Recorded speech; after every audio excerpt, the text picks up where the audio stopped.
Do livro Caminho, Verdade e Vida, capítulo 147, Um Desafio, psicografado pelo médium Chico Xavier, através do Espírito Emmanuel.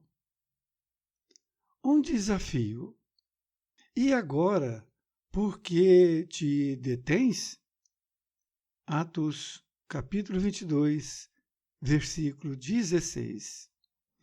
Relatando à multidão sua inesquecível experiência às portas de Damasco, o apóstolo dos gentios conta que, em face da perplexidade que o defrontara, perguntou-lhe Ananias, em advertência fraterna: E agora, por que te detens?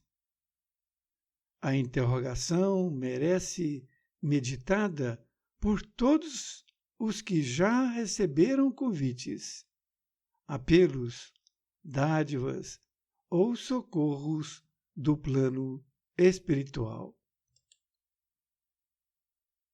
Inumeráveis beneficiários do Evangelho prendem-se a obstáculos de toda sorte na província nebulosa da queixa. Se felicitados pela luz da fé, lastimam não haver conhecido a verdade na juventude ou nos dias de abastança. Contudo, na idade madura ou na dificuldade material, sustentam as mesmas tendências inferiores que lhes marcavam as atitudes nos círculos da ignorância. Nas palavras, exteriorizam sempre grande boa vontade. Entretanto, quando chamados ao serviço ativo, queixam-se imediatamente da falta de dinheiro, de saúde, de tempo, de forças. São operários contraditórios que, ao tempo do equilíbrio orgânico, exigem repouso e, na época de enfermidade corporal, alegam saudades do serviço. É indispensável combater essas expressões destrutivas da personalidade. Em qualquer posição e em qualquer tempo, estamos cercados pelas possibilidades de serviço com o Salvador. E para todos nós que recebemos as dádivas divinas de 1000 modos diversos, foi pronunciado o sublime desafio. E agora, por que te detens? Emmanuel, Pedro Leopoldo, 2 de setembro de 1948. Querido amigo, querida amiga, aqui estamos com mais um capítulo deste livro Caminho, Verdade e Vida. Agora, com esse título, Desafio. A palavra desafio significa competição, provocação, incitação. É claro que o que nós vamos ver aqui não é a competição com o outro, é a competição consigo mesmo. Não é uma provocação para o outro, é para você mesmo. Neste Atos, capítulo 22, versículo 16, foi anotado esta frase: E agora, por que te detens? É uma pergunta. A pessoa fez uma pergunta dizendo O que está te detendo? O que está te fazendo parar, prender, não fazer nada? Isto é do verbo deter.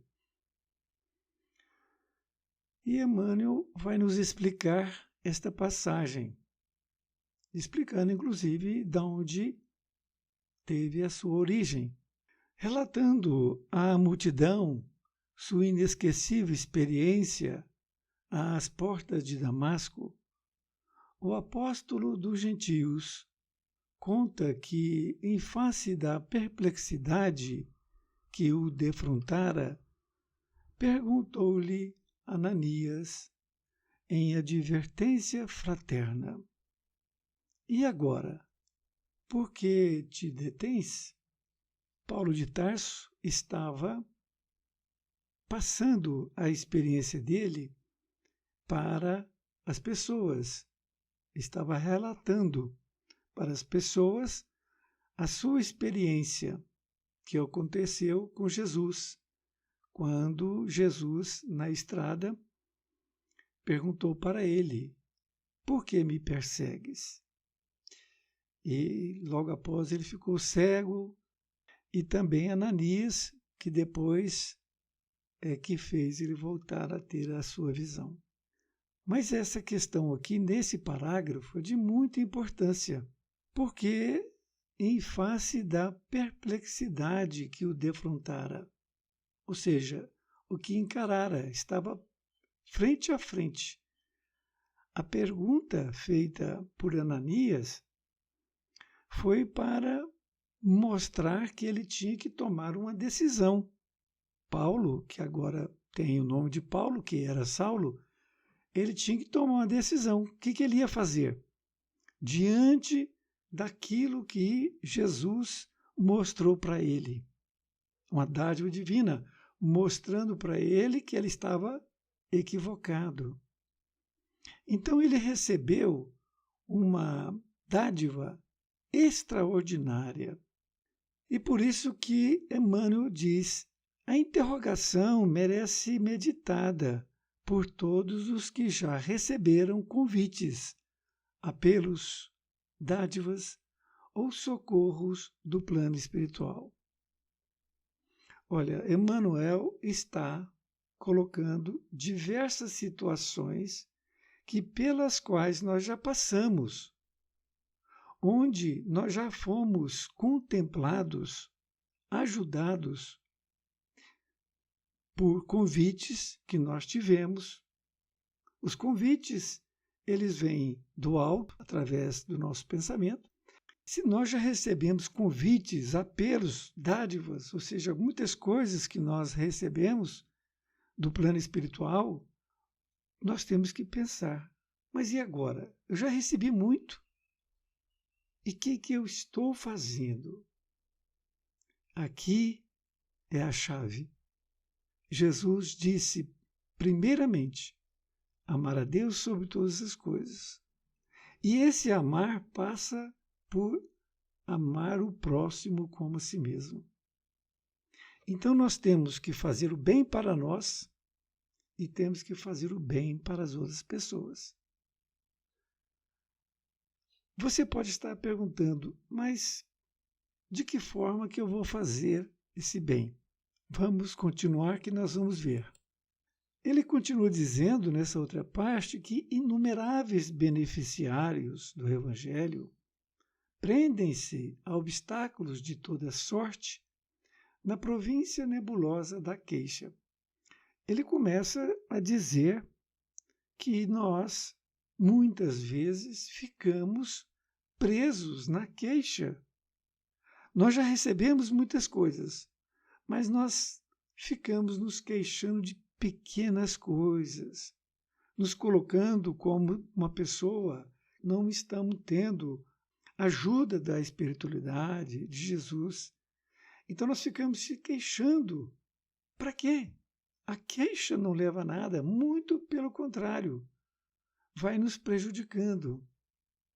Ele continua: se felicitados pela luz da fé, lastimam não haver conhecido a verdade na juventude. ou nos dias de abastança. Contudo, na idade madura ou na dificuldade material, sustentam as mesmas tendências inferiores que lhes marcavam as atitudes nos círculos da ignorância. Emmanuel está muito direto nestas frases. Ele está dizendo que muitas vezes nós estamos sendo felicitados pela luz da fé, nós recebemos, mas nós vamos nos lastimar, ou seja, nós vamos nos queixar de não ter conhecido na juventude, quando nós tínhamos uma abastança. Nós tínhamos muitas condições e estávamos jovens e não fizemos nada. Ou seja, eu perdi isso. Ele queria que estivesse na juventude. E, naturalmente, essas pessoas estão idosas. Ele, então, continua dizendo que, contudo, na idade madura ou na dificuldade material, sustentam as mesmas tendências inferiores que lhes marcavam as atitudes nos círculos da ignorância. Na juventude, não fez nada. Está sendo hoje idoso e ele está tendo esta questão de tendências inferiores, que está ainda nos círculos da ignorância. Porque ele pode fazer alguma coisa. A pessoa, muitas vezes, pensa assim, eu vou aposentar. Quando eu aposentar, 60 anos, 70, aí eu vou dedicar a minha questão espiritual. Isto é um grande equívoco, muito grande, porque o tempo é curto. E se nós morrermos amanhã, como é que fica? Então, nós temos que pensar no hoje. O hoje é presente, um presente de Deus. O futuro vai depender de nós semearmos hoje. O passado, ele não volta mais. Ele serve muitas vezes de aprendizado. Mas, muitas vezes, a gente fica buscando o passado, também reclamando daquilo que a gente fez equivocadamente. Perdemos tempo. Então, se nós estivermos nessa situação, nós temos que realmente refletir bastante, para que nós não tenhamos justificativas pelas quais nós não estamos ajudando o nosso próximo. Porque Deus não quer que ele seja amado. Eu amo a Deus. Não, você tem que amar o próximo. E amar o próximo é nós estarmos de boa vontade com todas as pessoas as quais nós encontramos. Por isso que ele diz, nas palavras, exteriorizam sempre grande boa vontade. Entretanto, quando chamados ao serviço ativo, queixam-se imediatamente da falta de dinheiro, de saúde, de tempo e de forças. Olha, essas pessoas que já estão numa outra situação, elas estão exteriorizando, estão sempre falando de grande boa vontade, falando tudo que ele pode falar e tal. Só que ele não age. Não age. Esse é o problema. Tem o conhecimento da doutrina espírita, já recebeu muitas dádivas, mas não faz nada.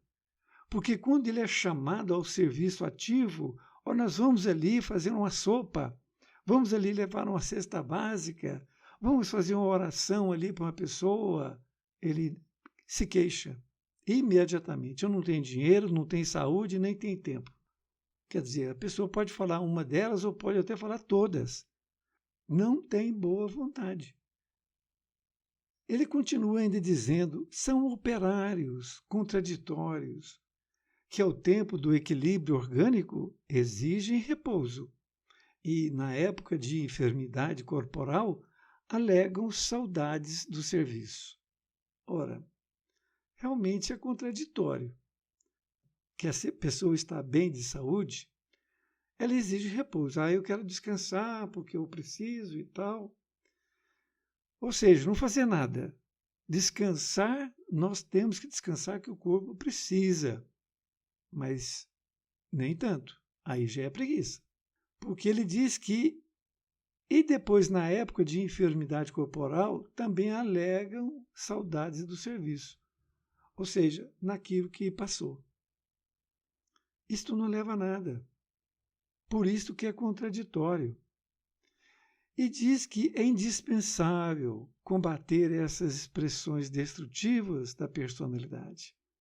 Emmanuel está nos convidando que nós temos que combater essas expressões dentro de nós, não é do outro, porque se nós fizermos conosco, nós seremos exemplo para o próximo, que é isso que é importante.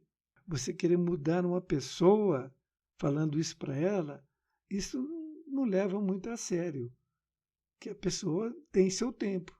Você pode até falar de uma forma branda, mas não de forma contundente. E continua dizendo, em qualquer posição e em qualquer tempo, estamos cercados pelas possibilidades de serviço com o Salvador. Está afirmando. Em qualquer posição, em qualquer tempo, estamos cercados pelas possibilidades de serviço com o Salvador. Vamos aqui dar alguns exemplos. Você não tem dinheiro. Vamos falar porque é a pessoa que vai reclamar que não tem dinheiro, mas ela não faz uma caridade com o outro. Mas ela pode fazer uma visita por uma pessoa que está doente. Não pode? Levar ali um carinho para ela, falar para ela ter fé, perseverança, que aquilo vai passar e outras coisas mais. Você pode ajudar uma pessoa, até seu vizinho, em alguma situação, se colocar à disposição do vizinho para você fazer uma ajuda, ficar ali um momento com a criança que por acaso os pais precisam sair e não tem como deixar a criança. Ajudar uma pessoa idosa a atravessar uma rua, por exemplo. A gente tem que ficar andando na rua, já assim, percebendo o que nós podemos ajudar as pessoas. Porque muitas vezes passa uma pessoa por nós e nos pede, por exemplo, alguma coisa. Não damos, não temos, mas pelo menos uma palavra a gente pode dar para a pessoa, dizendo, olha, meu amigo, eu não tenho aqui agora, mas eu posso comprar alguma coisa para você ali. Se ela estiver realmente com fome, esse é realmente um bom caminho para nós trilharmos. Em muitas situações. Então, quando nós estamos antenados com a espiritualidade, você pode ter certeza que a espiritualidade nos encaminha essas pessoas que estão precisando de ajuda. Nós temos que ficar atentos, porque a espiritualidade sabe perfeitamente da dificuldade de todos nós. Então, se nós estamos sendo agraciados, se nós estamos recebendo todas as dádivas possíveis, nós temos também que passar para os nossos irmãos. Essa é a questão. Você pode fazer parte de um grupo que ajudam as pessoas em situação de rua, vieram de outra cidade, não tem família, enfim. Você pode falar, poxa, mas eles bebem, eles são drogados. Olha, se você buscar um grupo que já tem, que já existe, você vai ver que é bem diferente. Ali nós temos pessoas que realmente caíram no sem-teto. A pessoa perdeu o teto, muitas vezes, e não tem condições nenhuma de voltar. Já temos muitos casos que esses amigos que estão colaborando com os moradores de situação de rua, um chofer, por exemplo, motorista de caminhão, ele foi recuperado. Um jovem estava na rua e ali ele tomou um banho, deram roupas para ele. Ele disse: olha, agora eu estou até mais entusiasmado para arrumar um emprego. Então, veja bem, todas essas situações ocorrem, todas. Então, é preciso que nós tenhamos ali a antena ligada para nós percebermos o que nós podemos fazer pelo outro. E não ficarmos julgando, essa pessoa está bebendo, está isso e tal. Quando você encontrar com uma pessoa, por exemplo, na rua, na porta de um supermercado, por exemplo, você pode perguntar: meu irmão, em que posso ajudá-lo? Você está com fome? Ele vai falar. Se ele falar: não, eu quero dinheiro, você fala: não, eu vou te dar uma coisa para comer. Porque muitas vezes, quando você dá dinheiro para uma pessoa que você também percebe que está drogado, aí ele vai se drogar, ele vai também tomar pinga, essas coisas. Então, a gente também tem que ter ali uma perspicácia para poder ajudar e não simplesmente dar dinheiro. Pode dar dinheiro em situações que você analise que dê certo. Mas o bom mesmo é você dar um alimento, que a pessoa está precisando de alimento. Porque muitas vezes, moedinhas que ele recebe, aquilo também não dá para nada. Aquilo não dá para comprar um pão com uma mortandela, por exemplo, um refrigerante. Emmanuel encerra a lição fazendo a seguinte conversa. E para todos nós, então, veja bem, ele colocou todos nós. Aqui não sobrou ninguém. Todos nós que recebemos as dádivas divinas, de 1000 modos diversos. Esse de 1000 modos diversos é bem amplo mesmo. Há pessoas que acham que nunca recebeu dádiva. É uma pessoa que está ignorando. É uma pessoa que precisa ter gratidão, perceber que ele recebeu. Não foi o acaso. Foi a espiritualidade que ajudou. Por isso que ele diz de 1000 modos diversos. Diversos tipos de que a espiritualidade nos ajudam. Foi pronunciado o sublime desafio. E agora? Por que te detens? Por que eu estou parado? O que eu fiz hoje de bem para meu próximo? Eu levei uma roupa, dei para um bazar, fiz uma caridade comigo, porque uma roupa que estava guardada e eu não estava usando, eu levo para um bazar. O bazar vai vender ali por um preço muito barato, mas aquilo vai reverter em alimentos. Então, são 3 caridades.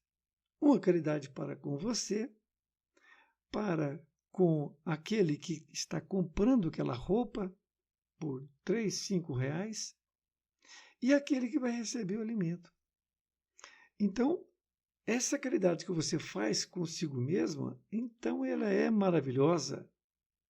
Não se apegue.